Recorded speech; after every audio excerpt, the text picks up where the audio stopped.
Hello everyone. आज है 24 फरवरी और आज हम लोग 24 फरवरी से बनने वाले सभी करंट अफेयर्स को डिस्कस करेंगे और लास्ट में कुछ जीके क्वेश्चंस पे डिस्कस करेंगे जो एग्जाम में पूछे जा चुके हैं या फिर मोस्टली पूछे जाते हैं। चलिए स्टार्ट कर लेते हैं आज का वीडियो।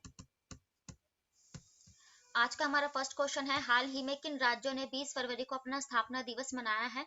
तो इसका राइट आंसर हो जाएगा अरुणाचल प्रदेश और मिजोरम। अरुणाचल प्रदेश और मिजोरम जो भारत के उत्तर पूर्वी राज्य है, और उत्तर प्रदेश तो सबसे पूर्वी राज्य है भारत का। तो ये दोनों जो है ना 1987 में इनका जो है स्थापना जो की गई थी। और 20 फरवरी को पूर्वोत्तर राज्य अरुणाचल प्रदेश मिजोरम की स्थापना 1987 में भारत सरकार ने एक साल जो पहले मतलब कि 53वें संशोधन और 1986 में संशोधन करके जो पहले मिजोरम था ये पहले केंद्र शासित प्रदेश बनाया गया था। लेकिन उसके बाद 53वां संशोधन 1986 करके इसे भारत का 23वां राज्य बनाया गया मिजोरम को। और फिर 1987 में और फिर उसके बाद जो 24वां राज्य है ये अरुणाचल प्रदेश को 1987 में ही बनाया गया था और चरम उत्तरी भाग को संघ का 24वां राज्य घोषित किया था। ठीक है, तो 23वां राज्य मिजोरम बना था, अरुणाचल प्रदेश बना था 24वां राज्य। अरुणाचल प्रदेश की बात आई है, इसकी राजधानी हो जाएगी ईटानगर। ठीक है, और सबसे पूर्वी राज्य है मिजोरम की राजधानी हो जाएगी आइजोल। ठीक है, और मिजोरम से आप एक चाप चारकुट फेस्टिवल जरूर रिलेट करना क्योंकि कई बार एग्जाम में चाप चारकुट जो है फेस्टिवल पूछा जा चुका है। ठीक है, अब अरुणाचल प्रदेश की बात आई है तो पेमा खांडू यहाँ के मुख्यमंत्री हैं। और अरुणाचल प्रदेश से हाल ही के करंट अफेयर डिस्कस करें तो भारत का पहला एक्वा पार्क जो बनाया गया, एक्वा यानी कि फिश पार्क, मत्स्य उत्पादन का जो पहला पार्क अरुणाचल प्रदेश में बनाया गया और पहला सबसे बड़ा फिश म्यूजियम भी ये अरुणाचल प्रदेश में ही बनाया गया था। ठीक है, अब हम इनको मैप से डिस्कस कर लेते हैं ताकि कुछ जीके कवर हो जाए हमारी। तो यहाँ पर भारत के सबसे पूर्व में अरुणाचल प्रदेश पड़ जाता है, उसके बाद यहाँ पर मिजोरम की लोकेशन यहाँ पर आ जाती है और एग्जाम में पूछा जाता है। आप लोगों को पता है ये जो सारा क्षेत्र पड़ जाता है ये म्यांमार का हिस्सा पड़ जाता है। तो म्यांमार से कौन कौन से हमारे राज्य सीमा साझा करते हैं? तो अरुणाचल प्रदेश, नागालैंड, मणिपुर और नीचे मिजोरम। ये चार राज्य जो है ये चार राज्य इससे म्यांमार से जो है सीमा साझा करते हैं। सिर्फ ये चार राज्य है भारत के। ठीक है, और अरुणाचल प्रदेश के नीचे नागालैंड, मणिपुर और जितना भी ये इधर का क्षेत्र होता है जैसे कि असम, मेघालय, त्रिपुरा और ये सिक्किम को छोड़कर जितने भी यहाँ तक है जैसे मेघालय, तो ये 7 स्टेट्स कहे जाते हैं पूर्वोत्तर के। और 7 स्टेट्स या फिर 7 सिस्टर, 7 भगनी कही जाती है सिक्किम को छोड़ के, बाकी जितने भी ये 7 राज्य हो जाते हैं। ठीक है, तो ये इनसे रिलेटेड कुछ एक्स्ट्रा फैक्ट थे। अब हम डिस्कस करेंगे अदर ऑप्शंस जो अपना फाउंडेशन डे मनाते हो, जैसे सिक्किम और गोवा। तो सिक्किम को 1975 में जो है भारत का राज्य बनाया गया था और सिक्किम भारत का 22वां राज्य है। ठीक है, और गोवा को भी जो है ना 1987 में ही जो है भारतीय राष्ट्रीय राज्य का दर्जा दिया गया था। मैंने आपको कई बार बताया कि गोवा को मुक्ति तो 1961 में मिल गई थी लेकिन इसको भारत के राज्य का दर्जा 1987 में दिया गया था अरुणाचल प्रदेश और मिजोरम के साथ ही। और गोवा हमारा 25वां राज्य है। ठीक है, उत्तराखंड और झारखंड की बात करें तो इन दोनों का ही स्थापना 2000 में की गई थी और उत्तराखंड की स्थापना 9 नवंबर में की गई थी जबकि 15 नवंबर को झारखंड अपना स्थापना दिवस मनाता है। तो साल एक है, मंथ एक है, 9 नवंबर को उत्तराखंड, 15 नवंबर को झारखंड। और आप लोगों ने बिरसा मुंडा जयंती भी सुनी होगी, तो झारखंड अपना स्थापना दिवस बिरसा मुंडा जयंती के रूप में भी मनाता है। और नागालैंड की बात करें तो नागालैंड जो है ये 1963 में भारत का ये 16वां राज्य बना था। ठीक है, जिसकी राजधानी हो जाएगी कोहिमा। ठीक है, उत्तराखंड की राजधानी देहरादून और झारखंड की हो जाएगी रांची और सिक्किम की हो जाएगी गंगटोक, गोवा की राजधानी है पणजी। अब हम देख लेंगे other next question. Next question है, हाल ही में किस राज्य सरकार ने पहले राज्य स्तरीय झींगा मेले का आयोजन किया है? तो भारत में पहली बार झींगा फेस्टिवल जो है आयोजित किया गया है और ये पंजाब में किया गया है। आप लोगों ने झींगा मछली का नाम सुना होगा और ये जो महासागरीय मछली होती है, सागरों समुद्रों में पाई जाने वाली मछली होती है। और इस मछली में ना ओमेगा 3 होता है, जितने भी विटामिन होते हैं, मिनरल्स होते हैं, तो काफी ऐसी पोषक तत्व होते हैं जो हमारे जरूरी है, तो इस मछली में पाए जाते हैं झींगा मछली में, जिसके चलते जो समुद्री तट के जो कई देश होते हैं या इलाके होते हैं, राज्य होते हैं, उनके लिए ये इम्पोर्टेंट है क्योंकि उनकी आजीविका का स्रोत बन जाते हैं। क्योंकि जो भोजन में वहाँ के लोग जो है इसकी बहुत मांग करते हैं, तो ये उनकी आजीविका के स्रोत बन जाते हैं। सबसे ज्यादा ये कहाँ पर होती है हमारे भारत में? तो ये भारत का जो पश्चिम बंगाल का इधर क्षेत्र पड़ता है ना, और फिर उसके यहाँ पे नीचे उड़ीसा, तो पश्चिम बंगाल और उड़ीसा इन दोनों राज्यों में ही झींगा मछली की बहुत मांग है। ठीक है, तो झींगा मछली के बारे में हो गया। और सबसे पहला जो ये फेस्टिवल यहाँ पर मनाया जाएगा, पंजाब की बात आई है, पंजाब की राजधानी चंडीगढ़, जो हरियाणा की भी राजधानी है। और पंजाब से हाल ही के पंजाब के मुख्यमंत्री कौन है? भगवंत सिंह मान। इसके हाल ही के करंट अफेयर्स डिस्कस करें तो पहला बायो सीवीजी प्लांट यानी कि कंपोस्ट बायोगैस प्लांट ये पंजाब के संगरूर जिले में बनाया गया था। ठीक है, और एक लोक मिलनी जो एक योजना शुरू की गई थी, लोक मिलनी योजना, ये भी पंजाब में ही शुरू की गई थी। तो ये कुछ हाल ही के पंजाब के करंट अफेयर्स थे। अब हम डिस्कस करेंगे फेस्टिवल से रिलेटेड। तो मध्य प्रदेश में अभी एक भारत का सबसे पहला फ्लोटिंग फेस्टिवल मनाया गया था, मंदसौर में फ्लोटिंग फेस्टिवल। मध्य प्रदेश की राजधानी हो जाएगी भोपाल, शिवराज सिंह चौहान मुख्यमंत्री। और हरियाणा की बात करें तो हरियाणा में अभी सूरज कुंड मेला, जो सबसे बड़ा शिल्प मेला होता है, ये हरियाणा के फरीदाबाद में मनाया गया था। हरियाणा की राजधानी चंडीगढ़। और इसके मुख्यमंत्री है मनोहर लाल खट्टर। महाराष्ट्र की बात करें तो मैंने अभी बताया काला घोड़ा कला फेस्टिवल हर साल महाराष्ट्र मुंबई में मनाया जाता है, और मुंबई महाराष्ट्र की राजधानी। और यहाँ के जो मुख्यमंत्री एकनाथ शिंदे हो जाएंगे। अब नेक्स्ट क्वेश्चन देख लेते हैं। नेक्स्ट क्वेश्चन है, हाल ही में रूस और चीन के बीच किस देश के साथ मौसी सेकंड अभ्यास आयोजित किया जा रहा है? तो ये जो अभ्यास है, तो ये दक्षिण अफ्रीका, जो अफ्रीका का ही एक देश है, सबसे जो लास्ट में आता है, दक्षिणतम छोर पर आता है दक्षिण अफ्रीका। वहीं पर जो है रूस और चाइना के साथ इसने एक संयुक्त अभ्यास जो है शुरू किया है। ठीक है, और चाइना और रशिया के साथ एक ड्रिल स्टार्ट की है ये साउथ अफ्रीका ने। साउथ अफ्रीका की बात आई है तो इसकी तीन राजधानियां मैंने आपको बताया है। एक तो हो जाएगी केप टाउन, और दूसरी हो जाएगी प्रोटेरिया, और तीसरी हो जाएगी ब्लोमोफोटेन। ठीक है, तो ये तीन साउथ अफ्रीका की राजधानी हो जाती है। और हम इसको मैप से अगर डिस्कस करें तो ये अफ्रीका का मैप है। अफ्रीका में यहाँ पर ये साउथ अफ्रीका की लोकेशन पड़ जाती है सबसे दक्षिणतम पर। ठीक है, और साउथ अफ्रीका भी चर्चे में क्यों था? क्योंकि हमने जो है साउथ अफ्रीका के साथ हर साल 12 चीते लाने का, यानी कि 100 चीते 10 साल में लाने का जो है समझौता किया है, साउथ अफ्रीका के साथ ही किया है। फिर अभी नामीबिया से लाए गए थे पहले चीते, मध्य प्रदेश के कुनोपालपुर में, और ये 12 चीते भी वहीं पर लाए गए हैं। तो नामीबिया से भी लिए गए थे। हमने 8 चीते लाए थे, जिसमें से 5 मादा थे और 3 नर थे। और ये मोजाम्बिक मैंने आपको यहाँ से कराया, मोजाम्बिक जलधारा एक गर्म जलधारा है। ठीक है, तो ये क्योंकि जो भूमध्य सागर से ये निकलती हुई रहती है, मैंने आपको कहा भूमध्य सागर से जो भी जलधारा निकलेगी वो गर्म होगी, क्योंकि ये गर्म क्षेत्र होता है। तो ये इक्वेटर है। इक्वेटर को यहाँ पर ये जो कॉन्गो, कॉन्गो एक देश है इसी के नाम पे, कॉन्गो या जायरे रिवर है, यहाँ पर ये 2 बार काटती है। फिर यहाँ पर ये जो कर्क रेखा आ जाती है, तो इसको जो है ना माही रिवर, भारत के मध्य प्रदेश में माही रिवर जो है ये काटती है, क्योंकि जब ये भारत के 8 राज्यों से होकर गुजरती है कैंसर कर्क रेखा। फिर नीचे मकर रेखा को ये लिम्पोपो जो रिवर है, लिम्पोपर रेखा, ये 2 बार काटते हैं, लिम्पोपो नदी, सॉरी। ठीक है, मकर रेखा को काटती है। और अभी कॉन्गो इसलिए चर्चे में था क्योंकि आप लोगों को पता है इंटरनेशनल सोलर अलायंस COP21 का जो भारत और फ्रांस की पहल है कि कॉन्गो उसका पहला पूर्ण हस्ताक्षरित जिला बना है। ठीक है, और उसके बाद ये इजिप्ट की बात करें तो इजिप्ट के जो राष्ट्रपति है, अभी हमारा जो 74वां गणतंत्र दिवस मनाया गया था ना, इसमें अब्दुल फतेह अल सीसी इजिप्ट के एज अ गेस्ट के तौर पर आए थे।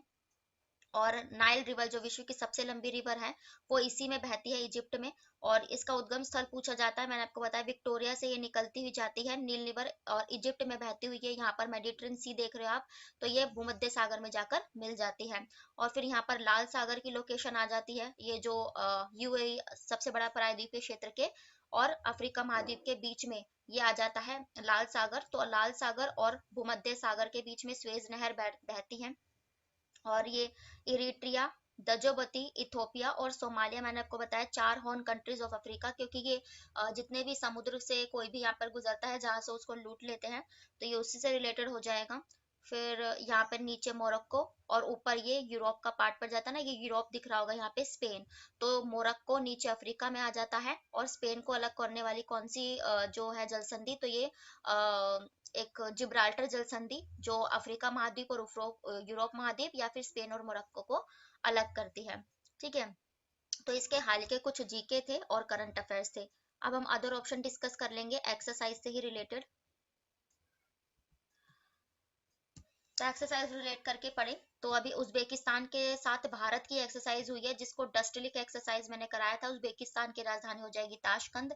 नेपाल के साथ जो भारत की एक सूर्य किरण एक्सरसाइज होती है, नेपाल की राजधानी काठमांडू। और पुष्प दहल प्रचंड कमल अभी यहाँ के वर्तमान प्रधानमंत्री बने थे। और दक्षिण अफ्रीका ही हो गया। ब्रिटेन की बात करें तो ब्रिटेन के साथ हमारी एक कोकड़ एक्सरसाइज होती है, और अजय वॉरियर। ठीक है, ये सारी हमारी ब्रिटेन के साथ कुछ एक्सरसाइज होती है। ब्रिटेन की राजधानी हो जाएगी इंग्लैंड, ब्रिटेन इंग्लैंड। और ये मैंने आपको बताया है कि ये चार देशों का, स्कॉटलैंड आयरलैंड, ये सबसे मिलकर बना है। ठीक है, और प्रधानमंत्री है इसके ऋषि सुनक। अब हम देख लेंगे नेक्स्ट क्वेश्चन। नेक्स्ट क्वेश्चन है और इसको इंपॉर्टेंट मार्क करेगा। तो हाल ही में नीति आयोग के नए सीईओ कौन बने हैं, तो ये नए सीईओ बन गए हैं बीवीआर सुब्रमण्यम। बीवीआर सुब्रमण्यम एक आईएएस स्तर के अधिकारी थे, और अब उन्हें नीति आयोग का नया सीईओ जो है बना दिया गया है। नीति आयोग की फुल फॉर्म है national institute for transforming India. इसकी स्थापना की बात करें तो इसकी स्थापना 1 जनवरी 2015 में हुई थी, आपको पता ही है। योजना आयोग की जगह पर लाया गया था।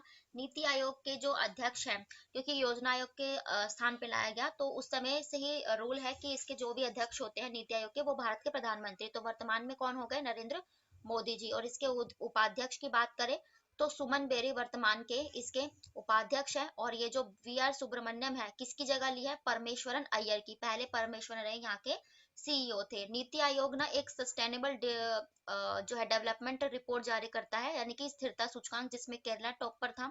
अभी एक हेल्थ इंडेक्स जारी किया था, ये भी नीति आयोग ने जारी किया था। और अदर ऑप्शंस भी हम सीईओ से रिलेट करके पढ़ेंगे। तो मनप्रीत सिंह, मनप्रीत सिंह ये अभी हाल ही में जो हमारी वायुसेना है, विवेक राम चौधरी तो उसके अध्यक्ष है, लेकिन उपाध्यक्ष बन गए हैं मनप्रीत सिंह। और एमवी सुचेंद्र कुमार, हमारी जो भारतीय सेना है, यानी कि इंडियन आर्मी के अध्यक्ष मनोज पांडे हैं, लेकिन एमवी सुचेंद्र कुमार उपाध्यक्ष बने हैं। नील मोहन मैंने आपको शायद 2 दिन पहले ही कराया है कि अभी हाल ही में जो यूट्यूब के नए सीईओ ये नील मोहन बन गए हैं, भारतीय मूल के हैं। अब नेक्स्ट क्वेश्चन देख लेते हैं। नेक्स्ट क्वेश्चन है हाल ही में भारत के 80वें ग्रैंड मास्टर कौन बने हैं, तो ये प्रणेश सॉरी विघ्नेश, ये नहीं, विघ्नेश एन आर बन गए हैं।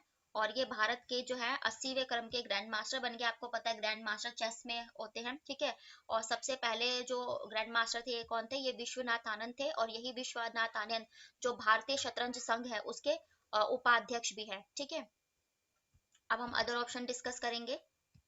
तो मैग्नस कार्लसन, तो ये जो विश्व प्रतियोगिता होती है ना फाइड, मैंने आपको कराया है। तो फाइड जो एक बहुत ही विश्व स्तर की चेस की बहुत इंपॉर्टेंट प्रतियोगिता होती है, उसमें मैग्नस कार्लसन अभी पिछले साल ही जीते हैं। और आर प्रज्ञानंद को आप इसलिए याद रखना, वैसे तो ये हमारे 76वें ग्रैंड मास्टर है, और आर प्रज्ञानंद ने 2 बार मैग्नस कार्लसन को जो है ना हराया है, इसलिए इंपॉर्टेंट है। मैग्नस कार्लसन, ठीक है, विघ्नेश आर हो गया। अब प्रनेश एम, ये हमारे 69वें क्रम के थे, यानी कि 79th जो थे ग्रैंड मास्टर, ये प्रनेश एम थे। अब नेक्स्ट क्वेश्चन डिस्कस कर लेते हैं। नेक्स्ट क्वेश्चन है, ये भी इंपॉर्टेंट है। हाल ही में किस राज्य में खजुराहो महोत्सव 2023 का आयोजन किया गया है, और ये कई एग्जाम में पूछा भी गया है। तो ये मध्य प्रदेश में आयोजित किया गया है खजुराहो। आप लोगों ने मध्य प्रदेश के खजुराहो मंदिर पढ़े होंगे। तो हम वहाँ की जो संस्कृति है उसको सेलिब्रेट करने के लिए मध्य प्रदेश में खजुराहो डांस फेस्टिवल हर साल मनाया जाता है। खजुराहो के सांसद और भाजपा अध्यक्ष विष्णु दत्त शर्मा ने विश्व प्रसिद्ध पर्यटन खजुराहो के जो है 39वां 49th इसका एडिशन है। कई बार एग्जाम में एडिशन भी पूछ लिया जा रहा है। तो 49th क्रम का, यानी कि 49वें क्रम का ये फेस्टिवल मनाया गया था। मध्य प्रदेश की बात आई है तो इसकी राजधानी हो जाएगी भोपाल, और मुख्यमंत्री शिवराज सिंह चौहान। मध्य प्रदेश के अदर फैक्ट हम डिस्कस करेंगे। तो मैंने जैसे बताया कि भोपाल यहाँ पर इसकी राजधानी हो जाएगी। और ये मध्य प्रदेश का आप मांडला जिला देख रहे हो, तो मांडला जिला ये पहला आदिवासी साक्षर जिला बना था भारत का, ठीक है। और उसके बाद ये जो पन्ना, यहाँ पर टाइगर रिजर्व मैंने आपको बताया था, पन्ना जो टाइगर रिजर्व है, ये आपको एक रायसेन से निकलती है ये केन नदी, और फिर यही कहीं से लोकेशन थी, तो यहाँ पे बेतवा नदी, केन और बेतवा नदी जो नदी जोड़ो परियोजना की पहली नदियां थी, जिससे पन्ना टाइगर रिजर्व जो है जलमग्न हो रहा था, जिसके चलते अब क्या बनाया गया था, तो यहाँ पर इसका 7वां tiger reserve, Durgavati tiger reserve बनाया गया था मध्य प्रदेश का।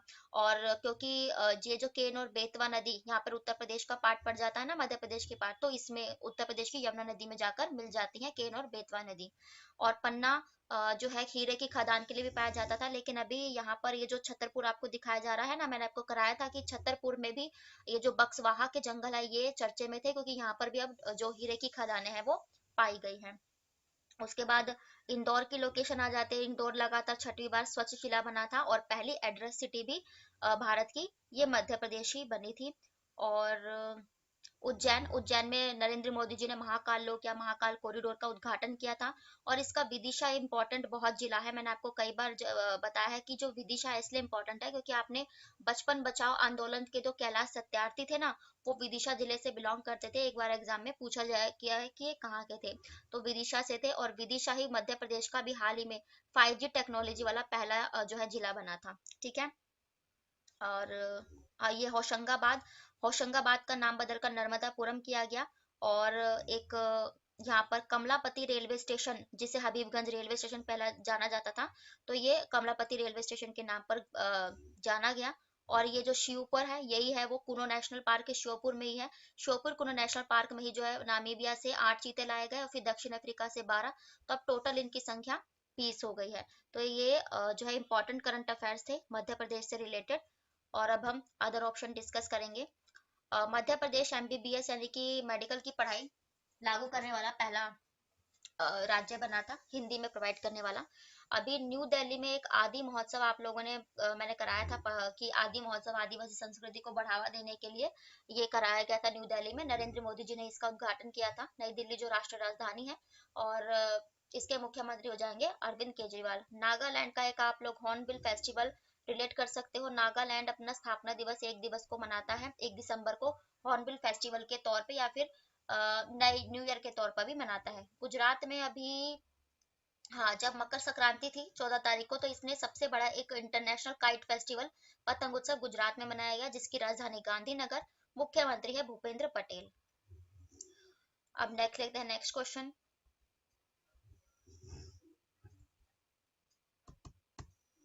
तो ये थे आज के आपके डेली के करंट अफेयर्स। अब हम डिस्कस करेंगे 10 इंपॉर्टेंट जीके के प्रश्नों को, और ये भी और कॉम्पिटिटिव एग्जाम्स के लिए हैं, जितने भी आप वनडे एग्जाम देते हो, एसएससी, रेलवे, बैंकिंग, एनटीपीसी, उन सभी के लिए। अब फर्स्ट क्वेश्चन है हमारा, पानीपत की तीसरी लड़ाई में अहमद शाह अब्दाली ने मराठों को हराने के लिए उस समय दिल्ली का शासक कौन था? तो पानीपत की तीसरी लड़ाई पहले तो आपको पता है 1761 में हुई थी। उस समय शाह आलम द्वितीय वहां के दिल्ली के शासक थे।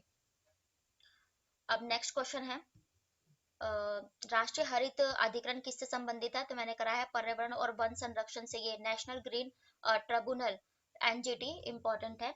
ये पर्यावरण से जो मामले हैं वो देखता है। अब राज्यसभा का कार्यकाल जो 5 साल का था, अनुच्छेद के किसके तहत बढ़ाया गया था? तो मैंने आपको कई बार कराया, 42वें संशोधन 1976 के तहत इसका कार्यकाल राज्यसभा का 6 साल कर दिया गया था। 1967 मैंने इसलिए रखा है क्योंकि अभी ये चर्चा में थी। ये अनलॉफुल जो एक्टिविटीज होती है ना, यानी कि जो आपराधिक गतिविधि जो होती हैं, अनलॉफुल एक्टिविटीज, उससे संबंधित कानून जो है 1967 में, क्योंकि अभी पंजाब के एक है व्यक्ति, उन्हें कुछ आतंकवादी गतिविधियों में ये पढ़ा गया, तो तब ये एक्ट आई थी, तो ये पूछ ली जाती है।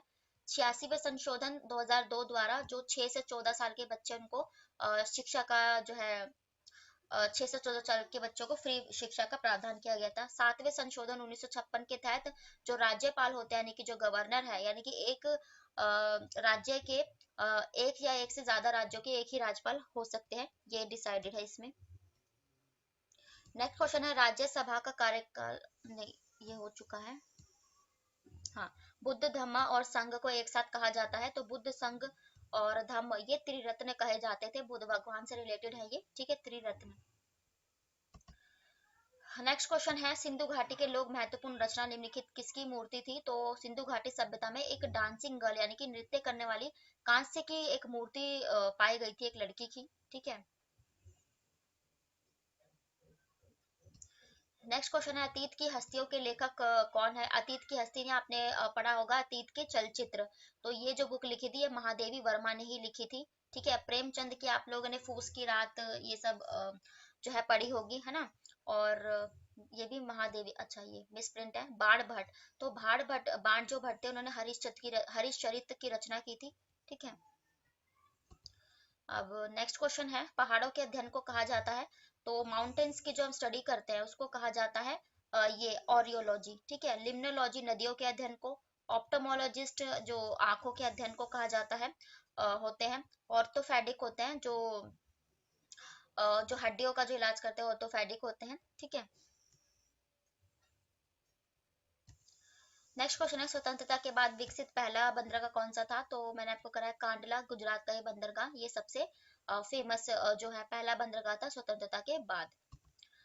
नेक्स्ट क्वेश्चन है टिटलिस पर्वत कहाँ स्थित है? तो टिटलिस पर्वत ये स्विट्जरलैंड में स्थित है। स्विट्जरलैंड जो एक यूरोपीय देश है जिसकी राजधानी क्या है? स्विट्जरलैंड की राजधानी हो जाएगी वर्न। ठीक है। और स्विस फ्रैंक इसकी करेंसी है, स्विट्जरलैंड में है ये। इटली में एक माउंट एटना आपने सुना होगा, ये इटली में है, इटली भी यूरोपीय देश है। दक्षिण अमेरिका का एक आपने एंडीज पर्वतमाला सुनी होगी जो एक ये वलित पर्वत का उदाहरण है। ठीक है, एंडीज पर्वतमाला, हिमालय और आल्पस। अफ्रीका में एक आपने किलिमंजारो पर्वत सुना होगा, ये अफ्रीका में है। तो ये थे आज के आपके डेली के करंट अफेयर्स और स्टैटिक जीके के प्रश्न। जितने भी अदर फैक्ट या जीके बन सकते हैं उन सभी को कवर करने की पूरी कोशिश की है मैंने। तो वीडियो पसंद आए तो प्लीज लाइक करें, चैनल को सब्सक्राइब करें ताकि नोटिफिकेशन आप तक पहुंच सके। थैंक यू वेरी मच, मैं मिलती हूँ फिर नेक्स्ट वीडियो में, तब तक के लिए बाय, राधे राधे।